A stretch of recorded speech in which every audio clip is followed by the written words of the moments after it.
شهر رمضان الذي أنزل فيه القرآن هدى للناس وبينات من الهدى والفرقان فمن شهد منكم الشهر فليصمه ومن كان مريضا أو على سفر فعدة من أيام أخر يريد الله بكم اليسر ولا يريد بكم العسر ولتكملوا العدة وَلِتُكَبِّرُوا اللَّهَ عَلَى مَا هَدَاكُمْ وَلَعَلَّكُمْ تَشْكُرُونَ۔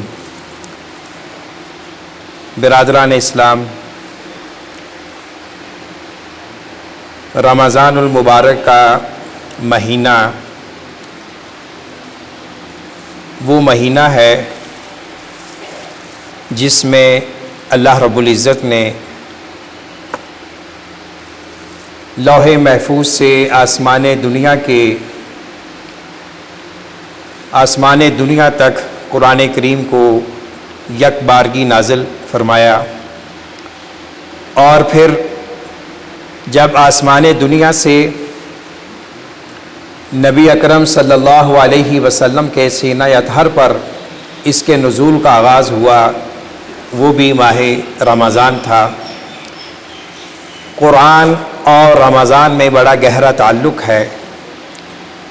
رمضان المبارک شہر قرآن ہے، شہر خیرات و برکات ہے، شہر دعا ہے، ہمدردی، مواسات، ایک دوسرے کے احساسات کا ادراک کرنے کا نام ہے، اور یہ وہ مہینہ ہے جس میں نیکیوں کے دروازے کھول دیے جاتے ہیں، بدیوں کے دروازے بند ہوتے ہیں، شیاطین کو جکڑ دیا جاتا ہے، اور اللہ کے حکم سے جنت کے اعمال کرنے کے لیے سہولت آسانیاں پیدا ہوتی ہیں، اور گناہوں سے انسان کے جذبات میں کراہیت، نفرت پیدا ہوتی ہے۔ اس مہینے میں جو کثرت سے کام کرنا چاہیے، قرآن کریم کی تلاوت اور اللہ کی راہ میں خرچ کرنا۔ نبی اکرم صلی اللہ علیہ وسلم کے بارے آتا کہ آپ ماہ مبارک میں حضرت جبریل علیہ السلام کے ساتھ دور کرتے تھے، اور جس سال آپ کی وفات ہوئی آپ نے 2 بار دور کیا۔ قرآن کریم اللہ رب العزت کی وہ کتاب ہے جو ساری نوع انسانیت کے لیے عموماً اور پوری ملت اسلام کے لیے خصوصاً منارہ نور ہے، کتاب رشد و ہدایت ہے۔ ان ھذا القرآن یہدی للتی ہی اقوم ویبشر المؤمنین الذین یعملون الصالحات ان لہم اجرا کبیرا۔ قرآن کریم کے ایک مسلمان پر متعدد حقوق ہیں، قرآن پر ایمان لانے کے مختلف تقاضے ہیں، ان میں سے 2 چند اہم یہ ہیں کہ قرآن کریم کو دلچسپی کے ساتھ آداب تلاوت، احکام تجوید کی روشنی میں ادا کیا جائے، اس کی تلاوت کی جائے۔ الذین آتیناہم الکتاب یتلونہ حق تلاوتہ۔ قرآن کریم کی تلاوت کے بنیادی آداب میں سے یہ ہے کہ ہم اسے ادا کریں، تلفظ اور مخارج کا صحیح اس کے مخارج سے حروف کو ادا کریں، اور جو بنیادی آداب تجوید ہیں اس کو سامنے رکھیں۔ کہیں ایسا نہ ہو کہ ہم قرآن پڑھ رہے ہوں اور قرآن کی تلاوت ہم الٹ کر رہے ہوں، تو ہم قرآن کریم کے فیوز و برکات سمیٹنے کی بجائے قرآن کریم کو اپنے لیے وبال جان بنا لیں، یہ نہیں ہونا چاہیے۔ خیرکم من تعلم القرآن وعلمہ، کم از کم معیار تلاوت یہ ہے کہ ہر لفظ اپنے مخرج سے ادا ہو، اور قرآن کریم کی تلاوت کرتے ہوئے قرآن کریم کا معنی تبدیل نہ ہو۔ خیرکم من تعلم القرآن وعلمہ، تم میں سے بہترین وہ ہے جو قرآن سیکھتا ہے اور سکھلاتا ہے۔ قرآن کریم کی تعلیم حاصل کرنا ہر مسلمان کے لیے ضروری ہے، اور فرمایا وَرَتِّلِ الْقُرْآنَ تَرْتِيلًا، قرآن کریم کو خوبصورتی کے ساتھ ادا کیجیے۔ یہ اللہ تعالیٰ نبی اکرم صلی اللہ علیہ وسلم کو حکم دے رہے ہیں۔ تو ایک دوسری حدیث میں ہے زین القرآن باصواتکم، قرآن کریم کو اپنی خوبصورت آوازوں کے ذریعے قرآن کریم کو خوبصورت کیجیے۔ جسے اللہ نے آواز کا ملکہ عطا کیا ہے اسے چاہیے کہ اچھے انداز میں قرآن کریم کی تلاوت کرے، اچھے انداز میں بہترین ترنم کے ساتھ قرآن کی تلاوت ہوگی، خود بھی لذت حلاوت محسوس ہوگی اور سننے والا بھی خوش ہوگا۔ تو ہم نے قرآن کریم کو پڑھتے ہوئے یہ نیت کرنی ہے کہ ہم اللہ کو سنا رہے ہیں، یہ اللہ کا کلام ہے، ہم اس سے مناجات کر رہے ہیں۔ تو اللہ رب العزت کے دربار میں جب ہم تلاوت کریں تو اچھے انداز میں تلاوت کرنی چاہیے۔ قرآن کریم کا ایک دوسرا اہم حق یہ ہے کہ اس میں غور و فکر کیا جائے، تدبر کیا جائے۔ وَلَقَدْ يَسَّرْنَا الْقُرْآنَ لِلذِّكْرِ فَهَلْ مِن مُدَّكِرٍ أَفَلَا يَتَدَبَّرُونَ الْقُرْآنَ أَمْ عَلَىٰ قُلُوبٍ أَقْفَالُهَا۔ قرآن کریم میں غور و فکر کرنا، تدبر کرنا فہم قرآن کا ایک ذریعہ ہے، اور تدبر قرآن کا آغاز ترجمہ قرآن سے ہوتا ہے۔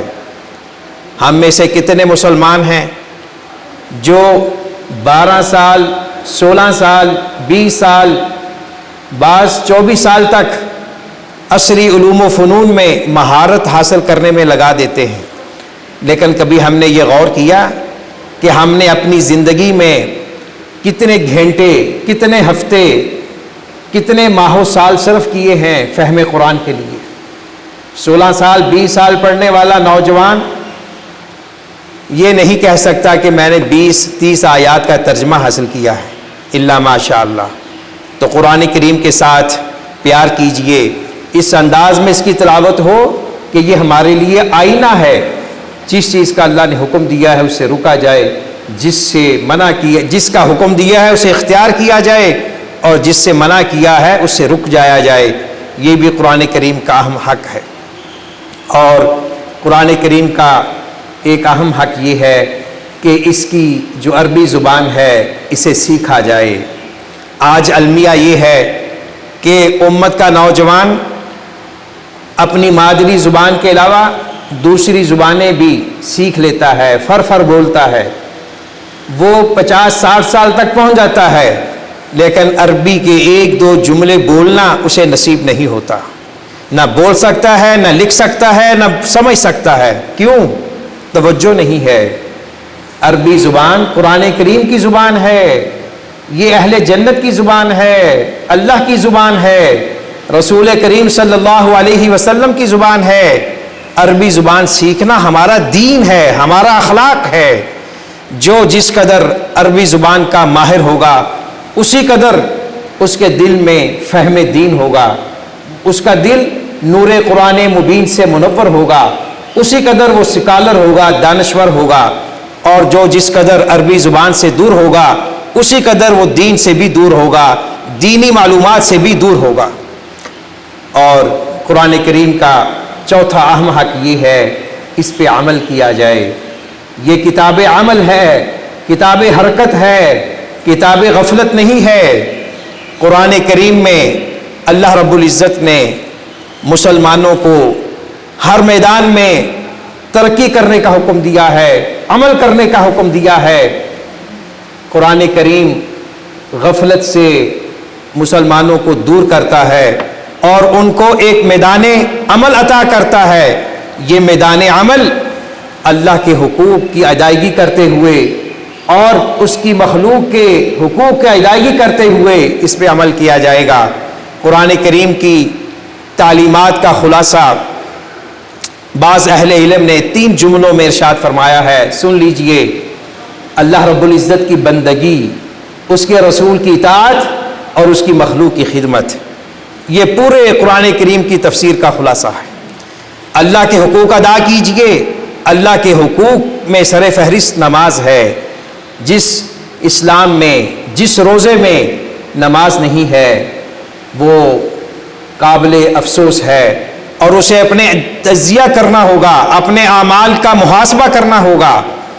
اور اسی طرح جس دین میں، جس اسلام میں حقوق العباد کو ادا نہیں کیا جا رہا، وہ اسلام اور وہ دین بھی اللہ کو قبول نہیں ہے۔